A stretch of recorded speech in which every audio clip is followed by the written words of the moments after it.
Today we're going to do something I like to call flipping the classroom, and for this one you don't necessarily have to have your name and badge number or student ID number or badge because you're going to be doing a video for me. In fact, you're going to be doing a few.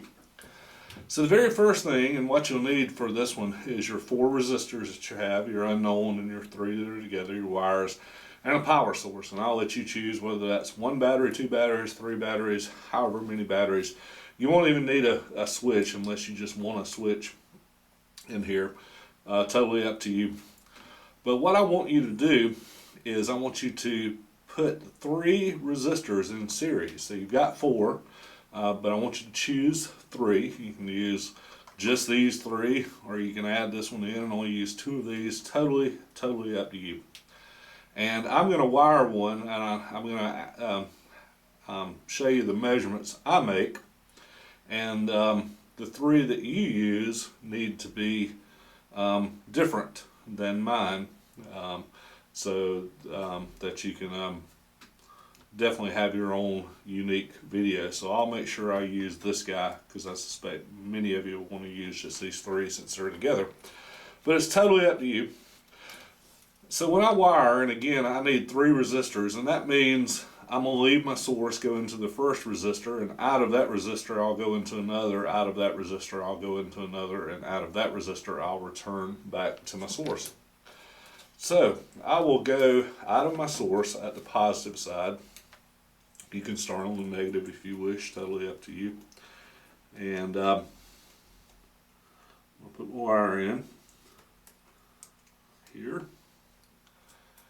And even though my resistors are not going to be laid out like you see them on the paper, they're electrically going to be the same. And remember, a resistor doesn't have polarity. Red and black are just distinguishing the terminals, and it helps, especially for me, to refer to the video to which side of the resistor I'm on. So they're not polarized per se. So I have come out of my positive and I went into my first resistor. Now that resistor is going to have to come out of that one into another resistor. So I'll choose the middle one. And if you do use the same 3 resistors, you can use them in a different order, and that will be okay as long as you do that.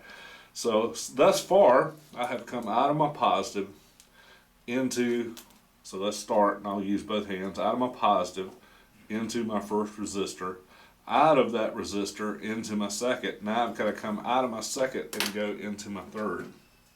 And again, they're not polarized. So to go into my third, I could cross over here and come out here, or I can go in here and come out here, and I'll wrap this up for you in a pretty little bow here in a minute. We'll follow our schematic. It's much harder to do when we can't lay them out this way, but electrically it is dead on what this schematic has on it. So there we are. So let's once again follow our schematic. I'm starting at my positive. I'm coming to my first resistor, coming out of my first resistor into my second resistor. I'm coming out of my second resistor into my third resistor, and I'm coming out of my third resistor back to my negative. So here's what you're going to need to do. You're going to need to make sure you know how to measure DC volts. And the first thing you're going to show us is the value of your power supply, of your source. In my case, it should be close to 6 volts. It's 5.8. I'll get it where hopefully you can see that meter a little better. And then I'm going to go across my R1 and 2.5, and I'm going to write that down, and you'll need to do the same probably to be able to refer to them. So 2.5. I'm going to cross my second resistor. It's 1.3, dead on the money. That's very unusual, but not impossible, obviously. And then last but not least, 1.9. 1.9. So you're going to show me the individual drops across these, and then I want you to add those drops up. So 2.5, 3.5, 3.8, 4.8, 5.7 is what I got it in total. And we'll go back to my source, and it's about 5.8, so spot on. We may be losing 1/10 of a volt between our wires, but there's a few. And the next thing I want you to do in your video is I want you to tell me what the current is, and I want you to open the circuit and measure current. So you'll need to change your meter to current, and you'll need to measure that current and let me see that in your video. If you use your phone, you have to set your phone down and pick it back up. I'm not worried about Hollywood quality. I'm worried about the accuracy of your measurements. So don't feel bad about doing that. So I'm going to take you through what you would do if this were your video. And you don't have to record yourself setting it up, but you do have to record the following. Alright, this is my video. I chose to use approximately 6 volts. If we actually measure it, it is 5.8. I'm using my 20 ohm resistor, I'm using the 10 ohm resistor, and I'm using the 15 ohm resistor here. So this is my 20, this is my, lost my spot here, but that's okay. That's my 10, and this is my 15. So if you look, I'm actually coming out of my source through my 20 into my 10 and through my 15 and back to my source, and that's what makes my series circuit. So my overall value, as I showed you, was this. I'm going to measure R1's value, and I will tell you that in my video. I'll measure R2, I'll tell you that in my video, and I'll measure R3. Those three values add up to be whatever my source is, and you'll illustrate that by showing me those values and adding them up. And then you'll pause the video, set your phone down, whatever the case may be, and show me how to measure current. So while you're doing this, I want you to keep in mind 3 rules that are given about a circuit here. The givens are as follows. Current is the same in all points, so it doesn't matter which wire I choose to take out and replace with my meter.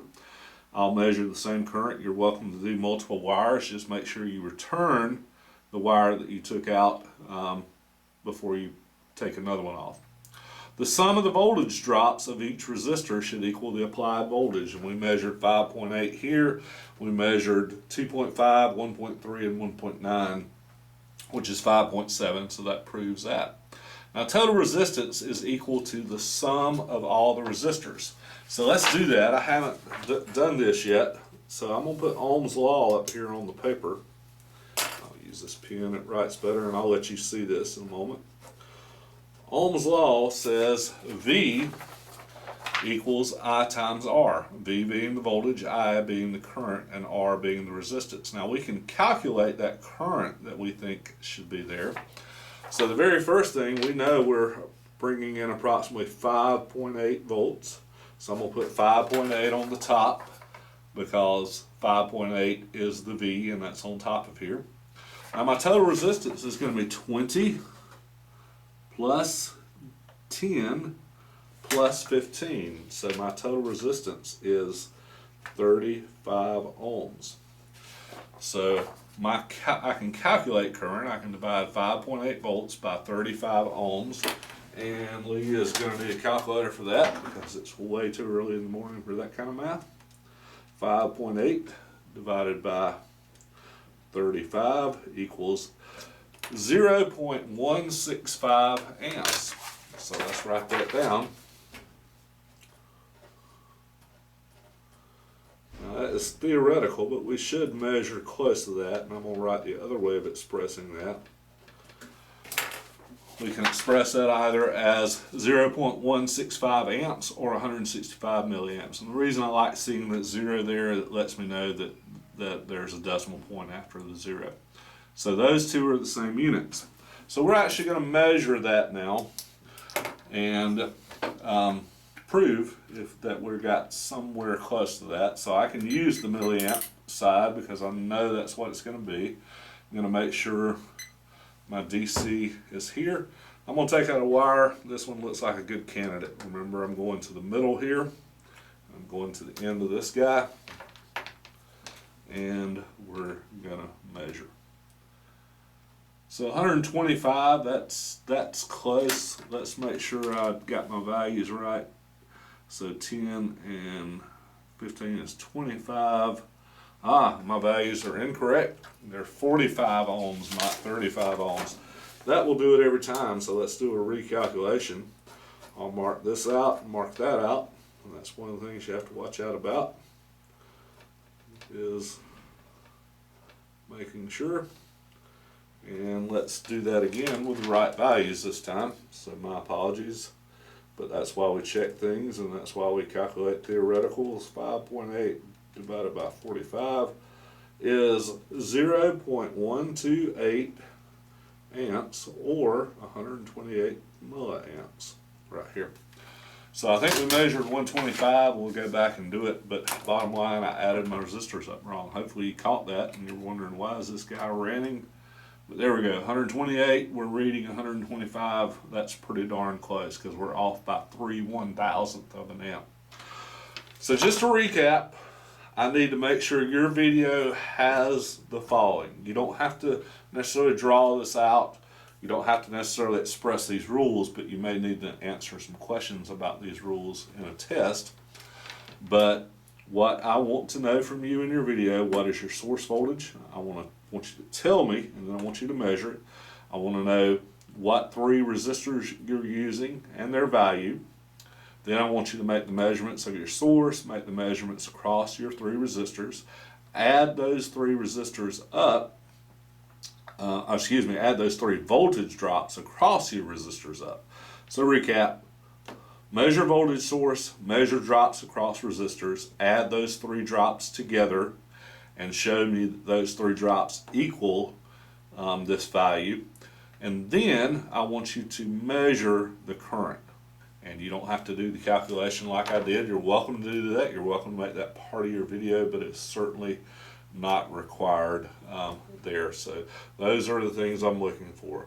Your source voltage measurements, your voltage drops across your 3 resistors, the addition of those voltage drops to prove that they equal your source, and your current, along with, I need to know the values of the 3 resistors you chose to do.